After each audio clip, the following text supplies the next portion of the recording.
हाँ श्रेया बताओ, कौन कौन से पार्ट्स हैं जल्दी बताओ।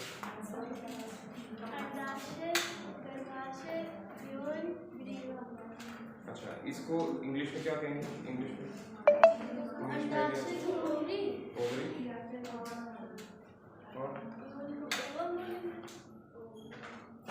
नहीं, ओवरी तो है ही नहीं यहाँ पर। हाँ, यूटेरस नहीं पता, फैलोपियन ट्यूब नहीं पता, फैलोपियन ट्यूब पता है? हाँ, ओवरी है, ओवरी के बाद फैलोपियन ट्यूब है, फैलोपियन ट्यूब के बाद यूटेरस है, यूटेरस के बाद सर्विक्स है, सर्विक्स के बाद वजाइनल कैविटी, ठीक है, वजाइना। ये पार्ट्स हैं बेसिकली, और इन्हीं के सब पार्ट्स हमें देख रहे हैं, ठीक है। जैसे हमने नर तंत्र में पढ़ा विशेष रूप से कितने कितने हिस्से होते हैं, और अभी फीमेल पार्ट पढ़ा, फीमेल मादा जनन तंत्र। मैंने एक लाइन बोली, मैंने क्या कहा, आज का टॉपिक बहुत इंपॉर्टेंट है ना? बहुत इंपॉर्टेंट क्यों है? क्यों है? क्यों? क्योंकि मादा जनन तंत्र ही एक ऐसा तंत्र है जिसमें हम सभी डेवलप हुए हैं, हमारा जन्म वहां से हुआ, चाहे लड़का हो चाहे लड़की हो या चाहे बीच का कोई, ठीक है, सारे के सारे वहीं से आए, ठीक है। सो ये क्या है, लाइफ को जनरेट करने वाला एक ऐसा हिस्सा है जो सिर्फ माताओं के पास है, ठीक है। ईश्वर ने उन्हें इतनी शक्ति दी है कि वो किसी एक नई लाइफ को जन्म दे सकते, ठीक है। और हम सब चाहे मेल्स हो चाहे फीमेल कोई भी हो, है ना, इवन जानवरों में भी सबको यूटेरस का हिस्सा रहना पड़ा है अपनी लाइफ के शुरुआती समय में, ठीक है। So this is the most important thing in biology, ठीक है, बहुत इंपॉर्टेंट चीज़ है, और ये बिल्कुल अच्छे से आपको पता होनी चाहिए। कैसे बनाएंगे मादा जनन तंत्र, कैसे बनाएंगे आप? डायग्राम एग्जाम में आएगा, बैठिए। हाथी देखा है? हाथी देखा है? हाथी की सूंड देखी है ना, हाथी का हेड देखा है और दांत देखे, बस वो इमेजिन कर लेना, आपका मादा जनन तंत्र बन जाए, ठीक है, ठीक है। क्या हुआ?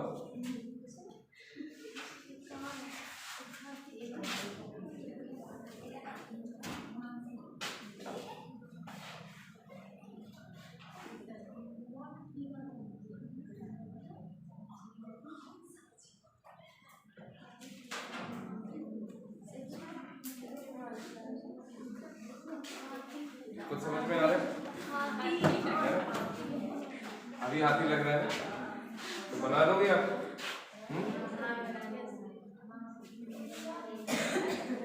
मैं ये सोच रहा था कि क्या बोलूं ऐसा कि आप लोगों को इजी लगे। डायग्राम कैसा लगे? इजी लगे।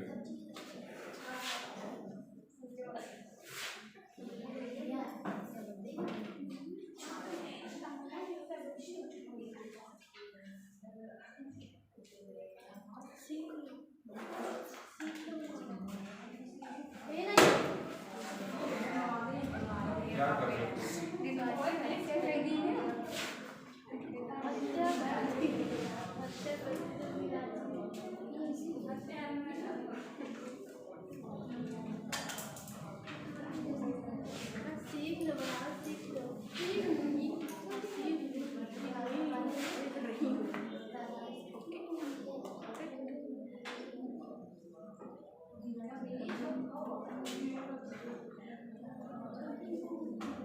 बना रहे हो? साथ साथ में बनाओ, थोड़ा तो करो।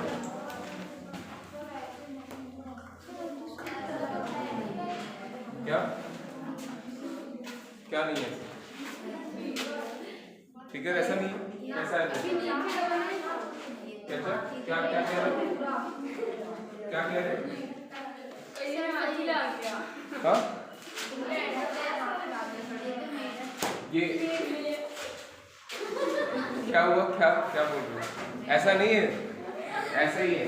बनाओ, चलो चुपचाप बनाओ।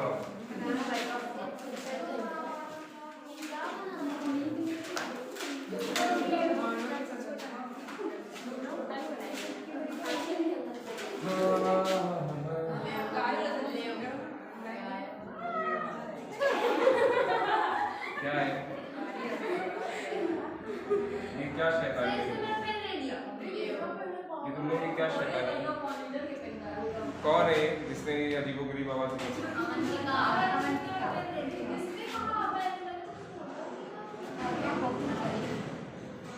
देखिए पहले देख लो सब, उसके बाद बनाओ।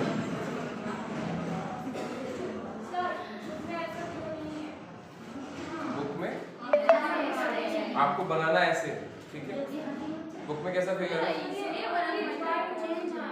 हाँ तो ओवरी उसमें नहीं दिखाई है, लेकिन ओवरी क्या हवा में रहेगी क्या? कहीं ना कहीं से तो अटैच रहेगी बॉडी में। तो बुक में नॉलेज नहीं है, बुक को नॉलेज नहीं है इतनी जितनी टीचर को नॉलेज है।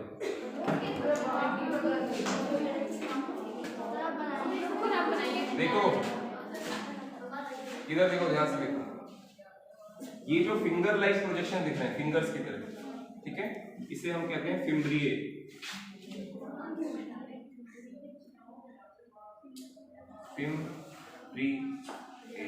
फिम्ब्रिए कैसे रहते हैं? Finger like. ये क्या है आपका? ओवरी, ठीक है, यहाँ पे भी ये वही है, ठीक है। यहाँ पे क्या है जिससे ये कनेक्टेड है?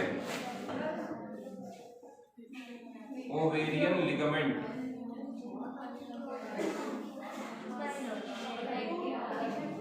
ठीक है। ओवेरियन लिगामेंट ये ओवरी को यूटिरस से कनेक्ट करता है, ठीक है। ऐसे हवा में तो उड़ता हुआ नहीं रहेगा ना, ओवरी को यूटिरस से कनेक्ट करता है ओवेरियन लिगामेंट, ठीक है। ओवरी आप ब्रैकेट में चाहे तो लिख सकते हो, ओवरी को यूटिरस से कनेक्ट करता है, ओवरी को यूटिरस से क्या करेगा? कनेक्ट करता है, ठीक है। ये फिब्रिया हो गया। यहाँ पे ये जो पोर्शन रहता है फनल जैसा, फनल देखा है आपने, जिसमें वो तेल और वो दूध डालते टाइम एक फनल रखते हैं, उसके ऊपर डालते हैं, फनल जैसा होता है। अरे ये नहीं देखा है आपने? इस तरीके से रहता है फनल, है ना? तो ये लगभग कुछ वैसे ही रहता है, ऐसे, ठीक है। आप देखो मेरा हाथ देखो, ओवरी के चारों तरफ ये जो है ये इस तरीके से रहेगा, ये ऐसे ऐसे फिंगर्स रहते हैं, ठीक है। और ये बीच में जो पोर्शन है ये फनल रहता है ऐसे, है ना? अब समझ में आ रहा है? ये क्यों रहता है फनल? ताकि किसी चीज को कलेक्ट करने के लिए, किसी चीज को कलेक्ट करने के लिए, इसलिए इतना ब्रॉड रहता है फनल जैसा। जैसे फनल में हम जैसे बॉटल में दूध डालना है या ऑयल डालना है बॉटल में, तो हम ऊपर से फनल लगाएंगे तो आसान हो जाता है ना, तो कलेक्ट करने का काम करता है, इसलिए कलेक्ट कर रहा है। किसको कलेक्ट करेगा? इसमें से निकलते हुए ओवम, एग को कलेक्ट करेगा, ओवम को। इसमें से एग निकलेगा ना, एग यहाँ से बन के आएगा, है ना, और उसको कलेक्ट करेगा यहाँ, और ये फिंगर्स क्या काम करेंगे? इनको अपनी तरफ पुश करने का काम करेगा, ठीक है। फिंगर लाइक प्रोजेक्शन, फिम्ब्रिए, समझ में आ रहा है?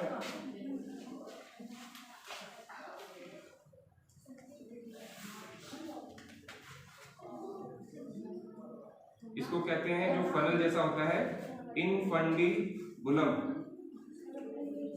इनफंडिबुलम।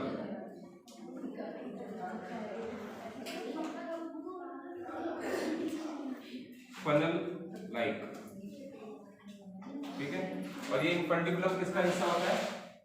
ये पूरा क्या है? यहां से लेकर ये क्या है? यहां से लेकर यहां तक ये है फैलोपियन ट्यूब, फैलोपियन ट्यूब। इसको ओविडक्ट भी कहते हैं। क्या कहते हैं? ओविडक्ट, फैलोपियन ट्यूब या ओविडक्ट, फैलोपियन ट्यूब या ओविडक्ट, ठीक है। उसके बाद ये जो पार्ट है ये है यूटिरस, ये पूरा, ठीक है।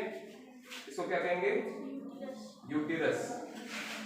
मैं इसी के अंदर ही लिख देता हूं, यूटिरस, जिसे हम कहते हैं गर्भ या गर्भाशय,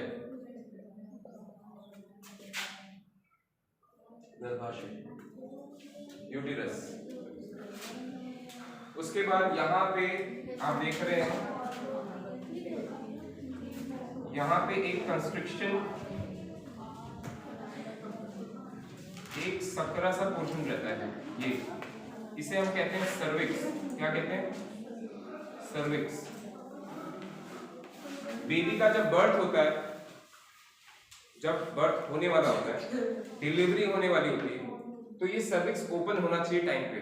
अगर नहीं ओपन होता है तो सर्जरी के लिए डॉक्टर भेज देता है कि सर्जरी करो, बच्चा अटक गया, सर्विक्स नहीं खुल रहा है। ठीक है, इस सर्विक्स खुलना बहुत जरूरी है। इमरजेंसी में जब सीजेरियन सेक्शन होता है ना, सीजेरियन कट करके बेबी को निकाला जाता है, यूटेरस को ऊपर से कट किया जाएगा थोड़ा सा और फिर निकाला जाएगा। वो क्यों? क्योंकि यहाँ पे सर्विक्स खुल नहीं पा रहा। ठीक है, और कई बार डॉक्टर्स लोग या नर्सेज जो होती हैं प्राइवेट हॉस्पिटल्स में पैसे कमाने के लिए भी पेशेंट्स को डराते हैं कि सर्विक्स नहीं ओपन हो रहा है, भले ही वो ओपन हो रहा होता है।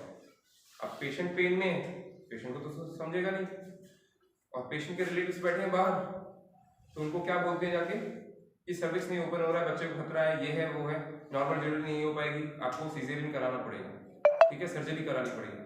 वो लोग सर्जरी कराना नहीं चाहते क्योंकि सर्जरी के और भी नुकसान होते हैं। 6 महीने 4-5 महीने जो मदर होगी, न्यू मदर, वो कुछ खा नहीं पाएगी सही से, है ना, उसको बहुत सारे परहेज करने पड़ेंगे। तो ये लोग क्यों प्रेशर करते हैं? क्योंकि जब सर्जरी होगी तो पैसा ज़्यादा मिलेगा हॉस्पिटल को। ठीक है, तो ये होता है प्राइवेट हॉस्पिटल्स में, ये 100% होता है। अगर कोई जानकार नहीं है पेशेंट, अगर या तो वो मेडिकल फील्ड से रिलेटेड हो या तो बायो का नॉलेज हो, जैसे आप लोग बायो पढ़ रहे हैं, तो वो क्वेश्चंस पूछ सकता है कि आपने, जब आप क्वेश्चंस पूछेंगे आपने ये ऑक्सीटोसिन दिया कि नहीं, है ना, कैसे नहीं खुल रहा है, ओपन कैसे नहीं हो रहा है। एंड इनफैक्ट पता है आप लोगों को एक बात बताता हूँ, जैसे फॉरेन में, अमेरिका वगैरह में, पता है क्या, हस्बैंड को वाइफ के साथ ही खड़ा रखता है। यहाँ पे एंट्री नहीं देते इंडिया में। फैमिली मेंबर्स में से या तो हस्बैंड या तो किसी और को साथ में रखते हैं डिलीवरी के टाइम, ताकि आप पीछे खड़े रहो, आप देखते रहो कि मतलब कुछ हम जो भी कर रहे हैं फेयर कर रहे हैं, समझ रहे हो, जो भी कर रहे हैं उसमें कोई गड़बड़ नहीं। लेकिन इंडिया में क्या है, दिखाते हैं अरे नहीं नहीं नहीं सीक्रेसी, और सीक्रेसी में घपले होते हैं। ठीक है, कम से कम जो सबसे क्लोज है उसको तो साथ में रखना चाहिए। और कई बार ऐसा होता है कि पेशेंट साइन करने के लिए तैयार नहीं, बोलता नहीं मुझे नॉर्मल चाहिए, उसमें जो पेशेंट होता है उसको प्रॉब्लम होने लगती है, कई बार डेथ भी हो जाती है बहुत ज़्यादा एक्सेसिव पेन की वजह से, या है ना ब्लीडिंग की वजह से। समझ आ रहा है? तो ये ज़रूरी है, नॉलेज होगा आपको तो कोई बेवकूफ़ नहीं बना पाएगा। आपको अगर नॉलेज होगा, और उसी जगह रिजिड हो जाती है, जो लेडीज रिजिड हो जाती हैं वो नॉर्मल डिलीवरी करवा लेती हैं आराम से। ठीक है, नॉर्मल डिलीवरी के फ़ायदे भी हैं, काफ़ी फ़ायदे हैं, और सर्जरी के नुकसान काफ़ी। सर्जरी से डिलीवरी तो हो जाती है लेकिन फीमेल को प्रॉब्लम्स होती है, और एक बार अगर सर्जरी से डिलीवरी हो जाती है तो वो हर बार फिर उसको सर्जरी करानी पड़ती है, नेक्स्ट डिलीवरीज में भी सर्जरी करानी पड़ती है। तो एक छोटा सा ब्रीफ है, ठीक है, सर्विक्स के बारे में। सर्विक्स के बाद क्या है आपका, ये वजाइनल कैनाल, वजाइना। ठीक है, 3 से 4 सेंटीमीटर की एक ट्यूब होती है, 3 से 4 सेंटीमीटर की ट्यूब होती है। ठीक है, अच्छा, ये जो फैलोपियन ट्यूब था इसमें 3 हिस्से होते हैं। कितने हिस्से होते हैं? 3 हिस्से, 1, 2 और 3। ये 1 जो कि इंफंडिबुलम है, ठीक है, फनल शेप। दूसरा क्या रहता है? दूसरा क्या रहता है? एम्प्यूला, जो यू शेप है ना, यू शेप, ये इसे कहते हैं एम्प्यूला। जैसे वहां हमने पढ़ा था ना एम्प्यूला ऑफ वासा डिफरेंस, चौड़ा पोर्शन, ठीक है, जहां यू शेप होता है। ठीक है, और तीसरा पोर्शन क्या होता है? फैलोपियन ट्यूब का तीसरा पोर्शन क्या कहलाता है?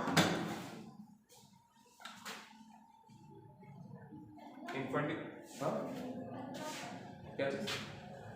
पहला इंफंडिबुलम, तीसरा पोर्शन क्या कहलाता है? इस्थमस, जो फैलोपियन ट्यूब को यूट्रस से ज्वाइन करता है, इस्थमस, ISTHMUS। इस्थमस का मतलब एक्चुअल में ब्रिज होता है ना, ब्रिज बना रहा है, ब्रिज बना के इसको ज्वाइन करता है। इसी तरह उस तरफ भी रहेगा। ठीक है,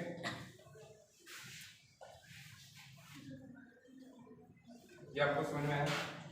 ओवरी, ओवेरियन लिगमेंट, ठीक है, ये यूट्रस से, अभी ओवरी जो है सिर्फ यूट्रस से ही अटैच नहीं रहती, बॉडी के पिछले हिस्से से, बैक पोर्शन से, अंदर के बैक पोर्शन से भी अटैच रहती है। उससे लिगामेंट्स, उन लिगामेंट्स को क्या कहते हैं, ये इस तरीके से लिगामेंट्स धागे जैसे रहते हैं, ये ओवरी उसको अटैच करती है, ठीक है ना। यहाँ पे भी एक लिगामेंट होता है,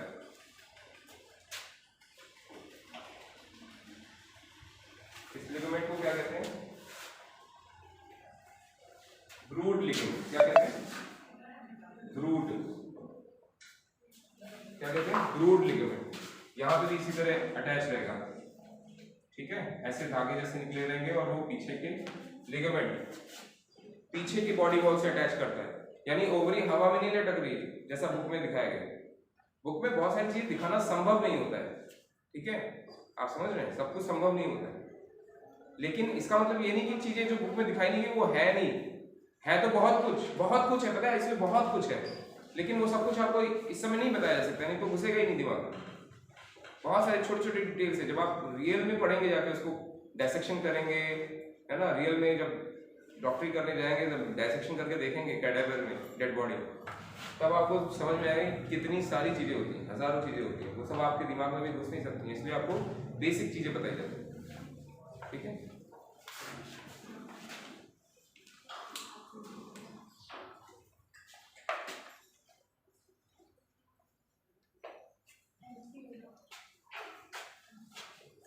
अभी देखिए ये जो एम्प्यूला है, इन्फंडिबुलम का काम समझ में आपको आया, क्या करता है ये काम, ओवा को कलेक्ट करता है, ओवम कलेक्शन, क्या करता है, ओवम कलेक्शन। एम्प्यूला में क्या होता है, एम्प्यूला क्या होता है, फर्टिलाइजेशन की साइट, फर्टिलाइजेशन यानी निषेचन की साइट। एक्चुअल में फर्टिलाइजेशन यहाँ पे होता है, स्पर्म है ना, स्पर्म यहाँ से वजाइनल कैविटी से होते हुए ऊपर मूव करते हैं और कई संख्या में आते हैं, कुछ बढ़ते हैं कुछ खत्म होते जाते हैं, सिर्फ एक फर्टिलाइज करता है यहाँ, और यहाँ से ओवम आता है, और ये एक पर्टिकुलर साइट है जहाँ पे ऐसे स्पर्म पहुँचता है, ओवम पहुँचता है और दोनों का फर्टिलाइजेशन होता है, और यहाँ पे वो जाइगोट बनेगा। आप समझ रहे हैं, एम्प्यूला में फर्टिलाइजेशन होती है, साइट ऑफ फर्टिलाइजेशन, फर्टिलाइजेशन की साइट कौन होती है, एम्प्यूला। क्यों है ऐसा, यहीं पे फर्टिलाइजेशन क्यों होता है, ज्यादातर यहीं होता है, आगे पीछे थोड़ा हो सकता है लेकिन मैक्सिमम टाइम यहाँ पे।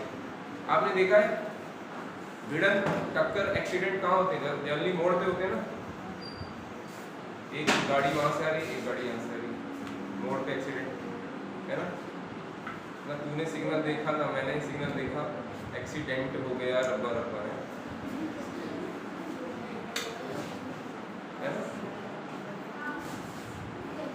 एक्सीडेंट, राइट, यू टर्न पे लास्ट बेंच, क्या हो गया, नींद आ रही है, तबीयत ठीक नहीं है क्या, अच्छा क्या हो गया, फीवर है, सर दर्द हो रहा है, सर दर्द का कोई इलाज है नहीं। ये स्ट्रक्चर समझ में आया, क्लियर है सबको, सबने बना लिया, डिलीट करें बेटा। ये क्या है, इसका बस इसका फंक्शन क्या है, इसका फंक्शन क्या है बताया ना, मान लिख लो, फैलोपियन ट्यूब को यूट्रस से जोड़ना, इसकमस, ठीक है। अच्छा, फैलोपियन ट्यूब की तीन मेम्ब्रेन्स होती है, ठीक है, पहली दूसरी और तीसरी। पहली को क्या कहते हैं, पेरीमेट्रियम, दूसरी को मायोमेट्रियम और तीसरी को एंडोमेट्रियम, ठीक है। और यही तीन लेयर्स आपको यहां भी मिलेंगी, 1 2 एंड 3, 1 2 3, पेरी, मायो और एंडो, एंडोमेट्रियम। यूटेरस की भी तीन वॉल्स होती है, कौन कौन सी, पेरीमेट्रियम, मायोमेट्रियम और एंडोमेट्रियम, ठीक है। क्या फंक्शन होता है, पेरीमेट्रियम जो है वो बाहर का स्ट्रक्चर बनाती है, सपोर्ट स्ट्रक्चर, बाहर का सपोर्ट। मायो का मतलब क्या होता है? मसल। तो इसमें कौन सी मसल्स होती हैं?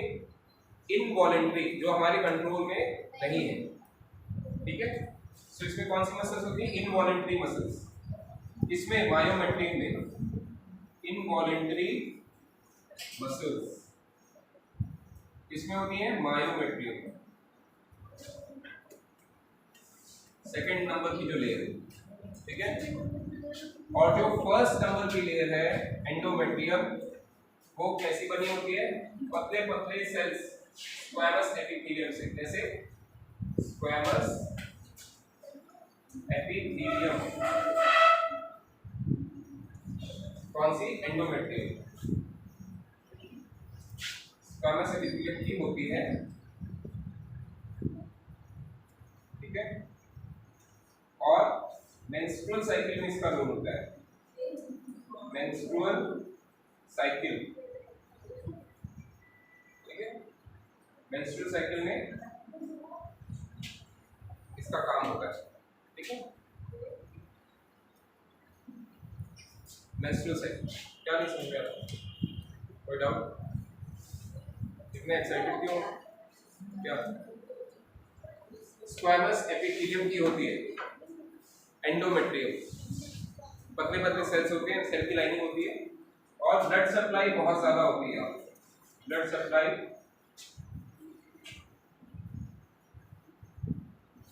काफी ज्यादा होती है, ब्लड सप्लाई काफी ज्यादा होती है।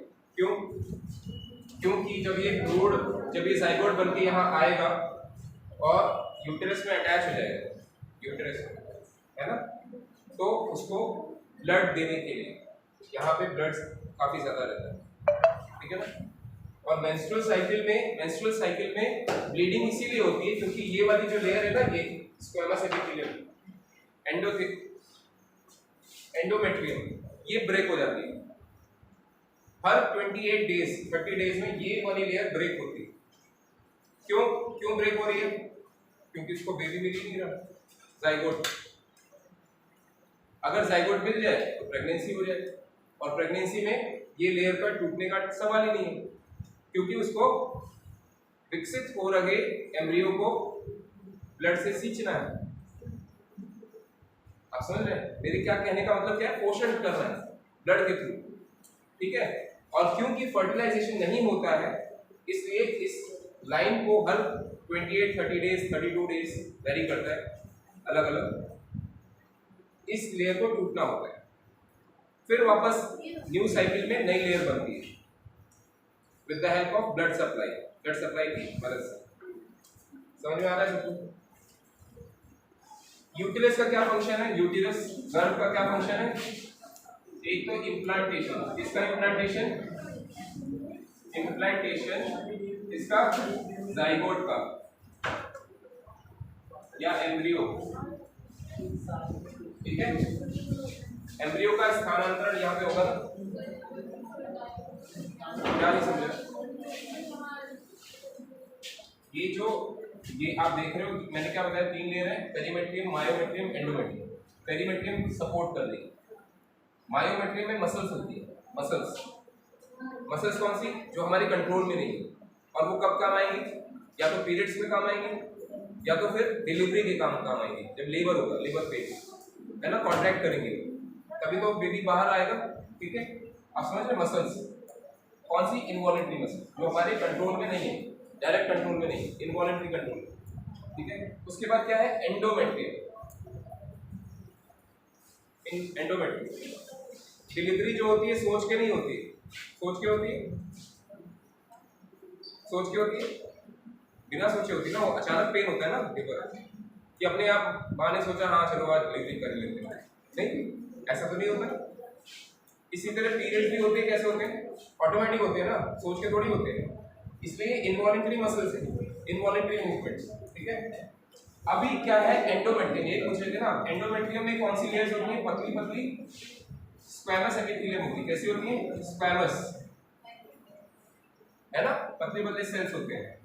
सेल्स भी अलग अलग तरह के थे ना, वहां पे हमने क्या पढ़ा था? Cuboidal, columnar, Sertoli cell columnar थे, बड़े बड़े लंबे लंबे, है ना, और जो जर्माइनल जनन वाले जो थे वो क्यूबॉइडल थे, क्यूब जैसे थे, और ये प्लेट के जैसे पतले पतले बिल्कुल फ्लैट है ना। क्यों? क्योंकि इनको जल्दी रप्चर होना है, जल्दी टूटना है। ठीक है, अगर जाइगोट आ रहा है तो ठीक है, ये वेट करेंगे, नहीं आ रहा है तो टूटेंगे हर साइकिल में। आप समझ रहे हैं बात को? और यहाँ पे ब्लड सप्लाई बहुत अच्छी होती है, ब्लड की लेयर्स बहुत ज्यादा डेवलप हो जाती है। ठीक है, बहुत अच्छी ब्लड सप्लाई होती है इसमें। ठीक है, समझ में आ रहा? हाँ, तो यूट्रस का क्या फंक्शन है? Implantation of zygote, development of embryo, embryo का विकास, डेवलपमेंट ऑफ एम्ब्रियो, ये भी तो एक फंक्शन है ना। और क्या फंक्शन है? लेबर, डिलीवरी, और क्या फंक्शन है? साइकिल, कौन सी? Menstrual cycle, menstrual cycle. ये किसके फंक्शन है? यूटेरस के, यूटेरस के फंक्शन। ठीक है, यूटेरस के फंक्शंस। सर्विक्स का मैंने आपको बता ही दिया।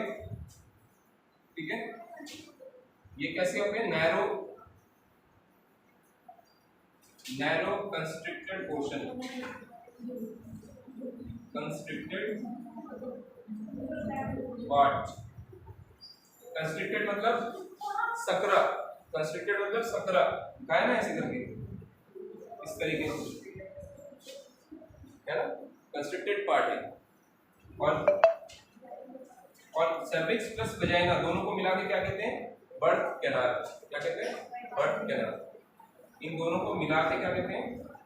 सर्विक्स प्लस वजाइना, इन दोनों को मिला के क्या कहेंगे? Birth canal.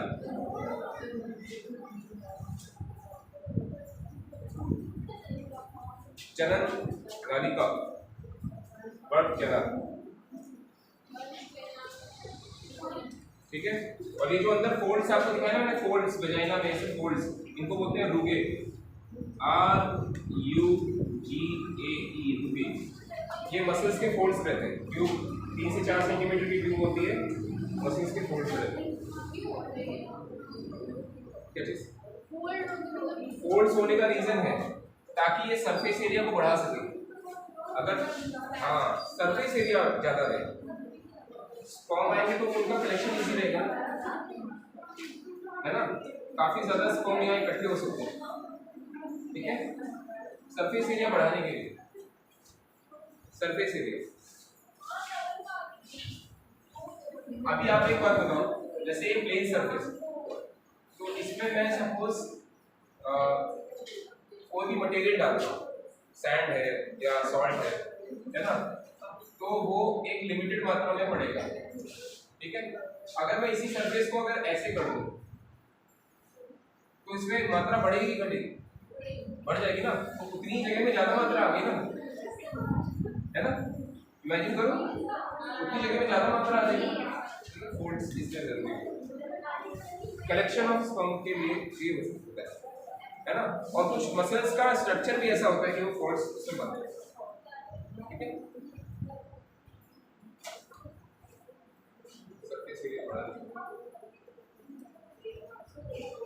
अच्छा, इसमें क्या है? यूटेरस के दो हिस्से होते हैं, यूटेरस के दो हिस्से होते हैं। ये ऊपर वाला हिस्सा कहलाता है फंडस, और ये पार्ट नीचे वाला जो कहलाता है इसे बोलते हैं बॉडी। क्या कहते हैं? ये है फंडस, FUNDUS, फंडस। और ये बाकी जो पोर्शन है, ये जो जितना भी पोर्शन है इसको हम कहते हैं बॉडी, BODY, बॉडी। यूटेरस के दो पार्ट्स हैं, टू पार्ट्स, एक फंडस और एक बॉडी।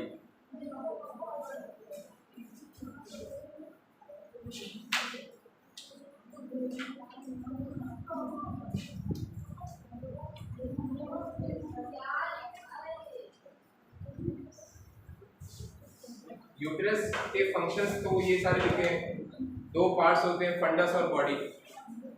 ठीक है, ये डायग्राम जो मैंने बनाया है ये कंसेप्ट समझाने के लिए बनाया है। आप चाहे तो बुक का पढ़ के बना सकते हैं साफ सुथरा, ठीक है, लेकिन इसको भी आप साफ सुथरा नामांकित कर सकते हैं, ठीक है, घर जाके फिर बना दीजिए अच्छे से, समझ में आना चाहिए। अब आप डायग्राम बुक का देखोगे ना आपको आसान लगेगा, एकदम मक्खन की तरह, समझ रहे हैं?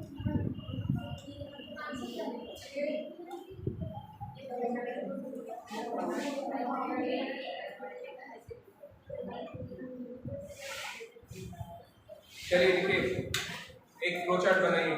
ये बना लिया ना सबने एवरीवन?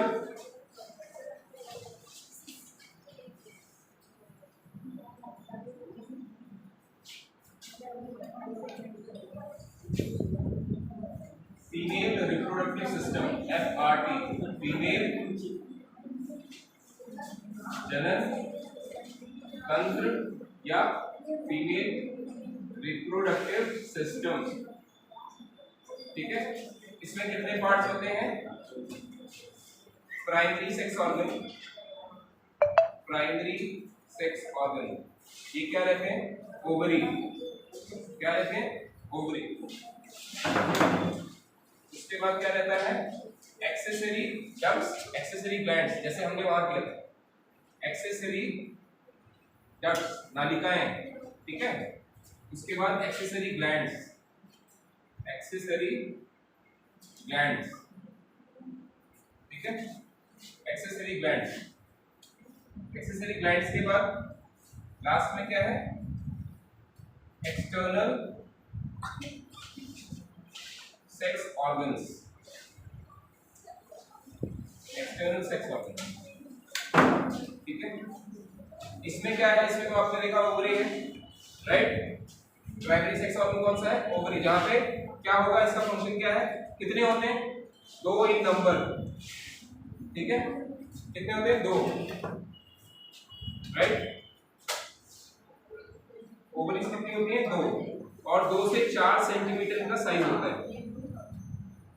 डायामीटर 2 से 4 सेंटीमीटर, ठीक है।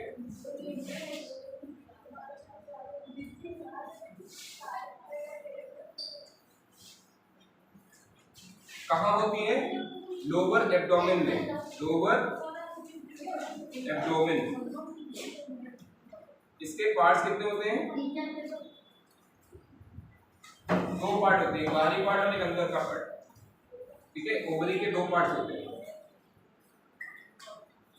Epithelium and stroma, epithelium and stroma, ये क्या है? 2 पार्ट्स है। इसका फंक्शन क्या है? फंक्शन क्या है इसका ओवरी का? oogenesis, ओवम या एग का फॉर्मेशन, और दूसरा फंक्शन क्या है? हार्मोन का सिक्रीशन, हार्मोन का सिक्रीशन। कौन कौन से हार्मोन?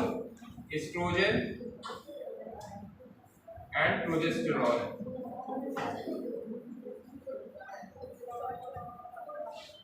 वहां पे क्या था नर जनन तंत्र में? टेस्टोस्टेरोन। यहाँ पे कौन से 2 हार्मोन है? Estrogen and progesterone. कौन सिक्रीट करता है? ओवरी।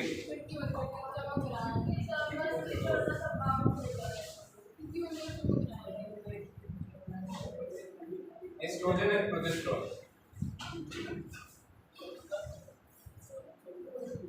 एक्सेसरी डक्ट्स कौन कौन सी होती हैं? फैलोपियन ट्यूब, पढ़ा है अभी डायग्राम में दिखा था, फैलोपियन ट्यूब और यूटेरस, सर्विक्स, वजाइना, ये सब क्या है? एक्सेसरी डक्ट्स है। जैसे वहां पे वासा डिफरेंशिया, वासा डिफरेंस, ठीक है। एक्सेसरी ग्लैंड्स कौन कौन सी हैं? मैमरी ग्लैंड्स,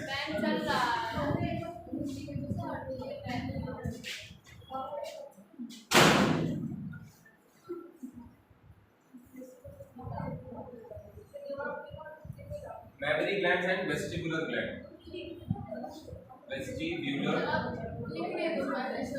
हाँ रुक जाओ ना, वेस्टिबुलर ग्लैंड। और एक्सटर्नल ऑर्गन में क्या आएगा? वल्वा।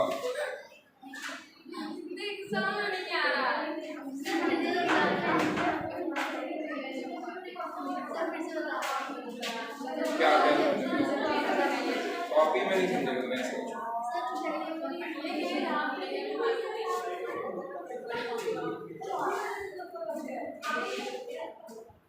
बस इतना ही है अभी फिलहाल आज के लिए, इतना खत्म करो सिर्फ। और आज ही है याद करना है, मैं रोज सवाल पूछूंगा।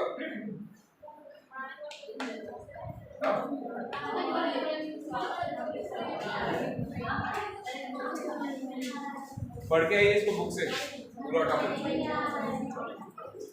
समझ में नहीं आ रहा?